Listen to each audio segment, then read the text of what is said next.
Agora a gente vai falar do motivo da origem da mecânica pré-quântica, certo? Que é aquela que antecede literalmente a mecânica quântica. Então, o primeiro fenômeno físico que a teoria clássica da física não conseguia explicar era a catástrofe do ultravioleta. Para chegar lá, vamos começar com alguns conceitos básicos. A teoria clássica da radiação, ela diz que uma luz de radiação eletromagnética, a energia dela está relacionada com a amplitude da onda elevada ao quadrado. Isso até os anos 1900. Quando você aquece um sólido, à medida que a temperatura aumenta, a frequência da luz emitida ela vai aumentar. Então, isso é um comportamento esperado. Professor, como é que a gente pode ver isso no dia a dia? Não sei vocês quando vocês eram crianças, mas minha mãe só faltava me matar, porque quando ela saía de casa, eu ligava o fogo e colocava uma faca no fogo. Eu achava lindo quando a faca começava a ficar vermelha. Se eu botasse mais para dentro da chama, de vermelho ela passava para amarelo. Então é assim que funciona o aquecimento dos sólidos. Aumentou a temperatura, a frequência da radiação emitida pelo corpo aquecido vai aumentar. Por isso que passa do vermelho para o amarelo. Então aqui a gente tem um exemplo disso. Você tem um metal muito quente e essa temperatura faz com que o elemento ele emita a cor amarela. Agora a gente vai introduzir um conceito chamado de corpo negro. O corpo negro ele é um corpo idealizado da física que ele é capaz de absorver todos os valores de frequência e comprimento de onda de radiação eletromagnética, independente do ângulo de incidência. Então, quando você está aquecendo na faca, o que a faca está fazendo? Ela começa a absorver a radiação do fogo que está lá no fogão. Então, a temperatura dela vai aumentando, ela continua absorvendo. É como se essa radiação ela ficasse presa dentro da faca. Ela não conseguisse sair. Só quando a temperatura atingisse um determinado valor que ela vai conseguir emitir de volta. Quando o corpo ele conseguir atingir um determinado equilíbrio térmico com a radiação que ele está absorvendo. Então, é por isso que a partir de uma determinada temperatura o corpo ele vai acender. Então, beleza. Qual era o problema da física relacionado a isso que não era resolvido? Quando a gente tem a teoria clássica, essa equação ela descreve a emissão de radiação a partir de um corpo aquecido. Então aqui você tem a temperatura que o corpo está e aqui você tem um comprimento de onda. E aqui ele vai te dizer qual é a densidade de radiação que está sendo emitida. Essa equação aqui é chamada de lei de Rayleigh-Jeans. Então ela é representada por essa equação escura. Aqui a gente tem os valores experimentais para esse experimento de aquecer o corpo negro. Então o que é que a gente está observando aqui? Quando você vai ver a radiação emitida a 3 micrômetros, ela está aproximadamente bem descrita, porque o valor está batendo bem com o experimental. No momento que você começa a diminuir esse comprimento de onda, você vem para comprimentos de ondas menores, o que acontece? O valor de radiação emitida era para ser maior do que o que realmente acontece. O experimento ele mostra que a quantidade de radiação emitida é menor do que o esperado. Então, tem alguma coisa estranha aí. A equação da física clássica ela não está conseguindo explicar esse fenômeno. A situação piora mais ainda quando você chega próximo da região do ultravioleta. Na região visível já está bem desviado o comportamento, mas quando você chega na região do ultravioleta, ela não consegue descrever em nada. A radiação, se você olhar para essa equação, a intensidade ela vai ser inversamente proporcional ao comprimento de onda. Então, a quantidade de radiação emitida no ultravioleta seria gigante, enorme. O suficiente para, inclusive, destruir parte da matéria que estaria ali em volta. Só que não acontece. Quando você aquece o corpo, a quantidade de radiação emitida ela vai cair, em vez de subir infinitamente. Então, a lei de Rayleigh-Jeans ela não consegue descrever bem essa radiação próxima da região do ultravioleta. Por isso que isso aqui é chamado de catástrofe do ultravioleta, porque ela não consegue explicar o comportamento da radiação emitida nessa região pelo corpo negro. Quem vem resolver esse problema é o Planck. O Planck ele vai modificar a equação, certo? Não vou entrar em detalhes para descrever a radiação, porque esse não é o foco do nosso curso. Isso aqui seria se fosse um curso de física moderna, e não um curso de química inorgânica. Mas quando ele faz o ajuste da equação, repare aqui no detalhe, ele consegue descrever o valor do comprimento de onda e a intensidade máxima emitida pelo corpo negro. Para fazer isso, ele tem que modificar algumas ideias da física clássica, que a radiação eletromagnética ela não é contínua, ou seja, ela não é infinita, e sim ela se propaga em pequenos pacotes de energia que ele chamou de quantum. E a energia agora, a física clássica, ela dizia que a energia era igual à amplitude ao quadrado.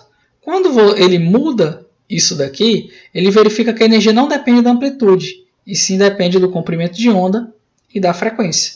Então ele cria as duas equações dele, que energia é igual a uma constante, que é a constante que recebe o nome dele, constante de Planck, que vale esse valor aqui, 6,63 vezes 10 elevado a 34 joule vezes segundo, vezes a velocidade da luz, que também é uma constante, que vale 3 vezes 10 a oitava metros por segundo, e o comprimento de onda, que vai depender da radiação que esteja em trânsito. E também tem a outra versão. Como a velocidade da luz ela é o comprimento de onda vezes a frequência, a gente pode isolar aqui a frequência, colocando a velocidade da luz dividido pelo comprimento de onda é igual à frequência. Substituindo aqui, a gente consegue achar até uma equação mais simples, que energia ela é diretamente proporcional à frequência da radiação eletromagnética emitida. Então, com isso ele consegue explicar a radiação do corpo negro. Agora vamos fazer alguns exercícios relativos à questão da radiação emitida e absorvida. Então, primeiro exercício. Calcule o menor incremento de energia, ou seja, um quantum, que pode ser emitido ou absorvido a um comprimento de onda de 812 nanômetros. Quando você tem um quantum, a energia desse quantum ela é igual a Hc sobre lambda, ou a energia vai ser igual a Hni. Então vai depender do dado que a questão está dando. Se a gente olhar para cá, ele está dando 812 nanômetros, ou seja, ele está dando o comprimento de onda. Então a gente vai utilizar a primeira versão da equação. Então, para fazer essa conta, a gente precisa saber o valor de três coisas. Quais são essas três coisas, professor? Primeiro, a constante de Planck, que é 6,63 vezes 10 a menos 34 joule vezes segundo. A velocidade da luz, 3,00 vezes 10 elevado a 8 metros por segundo. Aqui eu vou colocar o 00 para ficar com 3 algarismos significativos. E o comprimento de onda, ele está em 812 nanômetros. A gente tem que converter isso aqui para metro, porque todas as unidades elas estão no Sistema Internacional de Medidas. Então isso aqui vai dar 812 vezes 10 a menos 9 metros. Isso aqui vai dar 8,12 vezes 10 a menos 7 metros. Vou colocar aqui.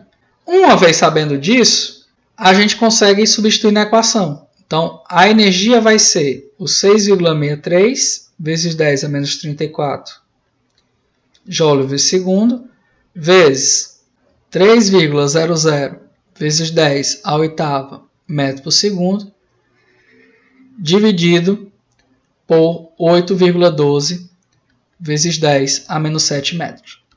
Isso aqui vai dar 2,45 vezes 10 a menos 19 joule. Então, isso aqui vai ser energia. Beleza? Se a gente olhar agora para o item B, o que vai acontecer? Ele está dando o quê? Ele está te dando a frequência. A frequência ela já está na unidade internacional de medidas, que é o segundo a menos 1. Então, nesse caso do item B, a gente vai utilizar a segunda versão da equação.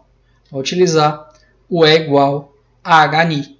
Então, vai ficar E igual valor da constante de Planck, 6,63 vezes 10 a menos 34 joule vezes segundo. Vezes a frequência, 2,72 vezes 10 elevado a 13 segundo a menos 1. Então, isso aqui vai dar quanto? Fazendo essas contas, vai dar 1,80 vezes 10 a menos 20 joule. Certo? Eu mudo um pouquinho a pronúncia, né, de joule para joule, porque eu sempre fui ensinado a ser joule. Né? Quando eu coloquei no Google Tradutor, no idioma do nome do cientista, e também assistindo algumas aulas em inglês, eu vejo que eles falam joule, né? Que parece que é o mais correto. Mas não ignore esse fato. Vocês podem chamar do que vocês quiserem. Joule, Joule, tanto faz. Agora vamos para o item C. Que comprimento de onda tem radiação com fótons de energia 7,84 vezes 10 a menos 18 Joule? Professor, o que é um fóton? Fóton é como se fosse uma partícula de luz, certo? Ele ainda não foi introduzido no tempo do Planck. Mas entenda que a energia de um fóton é a mesma coisa que quantum.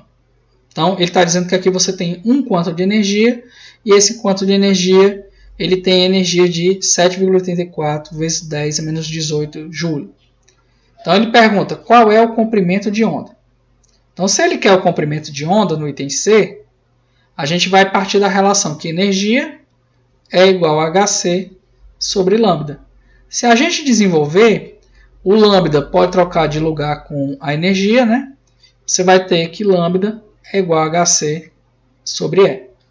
Substituindo os valores, a gente vai ter que lambda é igual a 6,63 vezes 10 a menos 34, Joule vezes segundo, vezes 3,00 vezes 10 a oitava metros por segundo, dividido pelo valor da energia, que é 7,84 vezes 10 a menos 18 Joule. Fazendo essas contas, esse comprimento de onda vai dar igual a 2,54 vezes 10 a menos 8 metros. Então, como está tudo no Sistema Internacional de Medidas, o comprimento também vai estar. Ele vai estar em metros. Beleza? Pergunta, item D. Em que região do espectro eletromagnético essas radiações vão estar? Então, para saber o tipo de radiação, a gente tem que usar aquele gráfico. Certo? E para usar aquele gráfico a gente vai utilizar ou a frequência ou o comprimento de onda. Então vamos lá para o gráfico e anotar os comprimentos de onda. Então aqui eu estou colocando junto o espectro eletromagnético e os valores de comprimento de onda e frequência dos itens A, B e C. Começando pelo item A, a gente vai avaliar aqui o comprimento de onda.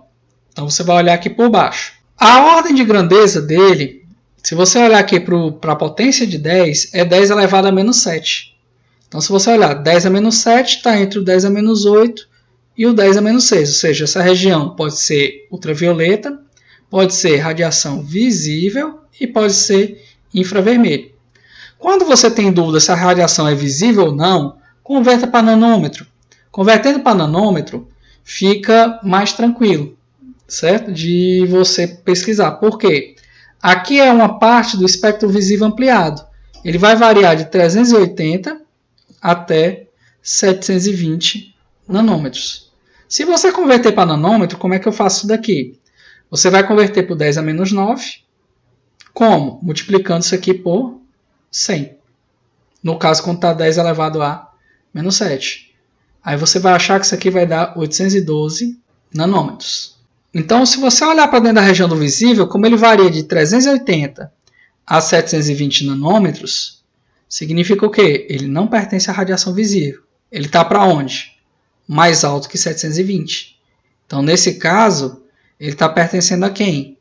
Ele pertence à radiação infravermelha. Beleza? Tomem cuidado com esse gráfico, porque ele está em escala logarítmica, ele não está em escala linear. Vamos agora para o item B. Ele dá a frequência 2,72 vezes 10 elevado a menos 13. Então, você olha logo para a potência de 10. 10 a 13 está entre o 10 a 14 e o 10 elevado a 12. Então, essa região todinha aqui não tem dúvida. Isso aqui é a região do infravermelho. Isso aqui, o gráfico está aparecendo IR porque é infrared, está em inglês, né? Se você olhar agora para o lambda 2,54 vezes 10 a menos 8, então ele vai estar nessa região aqui, ó, 10 a menos 8. Como ele é um pouquinho maior do que 1, ele está um pouquinho deslocado para a direita. Se você quiser converter para nanômetro, pode converter para nanômetro para garantir que não está na região visível. Convertendo isso aqui para nanômetro, você multiplica por 10 e a potência de 10 você divide por 10. Então vai ficar 25,4 vezes 10 a menos 9 metros. 10 a menos 9 é a mesma coisa que nano. Então fica 25,4 nanômetros. Beleza? Aí o que é que vai acontecer aqui? 25 é menor do que 380. Então, com certeza, ele não está na região visível. Ele vai estar nessa região aqui. Que região é essa? Região do ultravioleta. Beleza? Então, os raciocínios que a gente tem que ter com relação a essa parte da pré-quantização, por enquanto, é o quê? Que a física clássica ela não explicava o que era o corpo negro, que o Planck ele veio com a teoria de quantização para tentar explicar o problema do corpo negro e conseguiu efetivamente fazer isso. A energia ela é quantizada da radiação eletromagnética, é diretamente proporcional à frequência e inversamente proporcional ao comprimento de onda. E na parte matemática, a gente tem que aprender a relacionar e calcular energia a partir de frequência ou comprimento de onda, ou o contrário. E também, a partir desses valores, identificar em que região do espectro eletromagnético essa radiação está.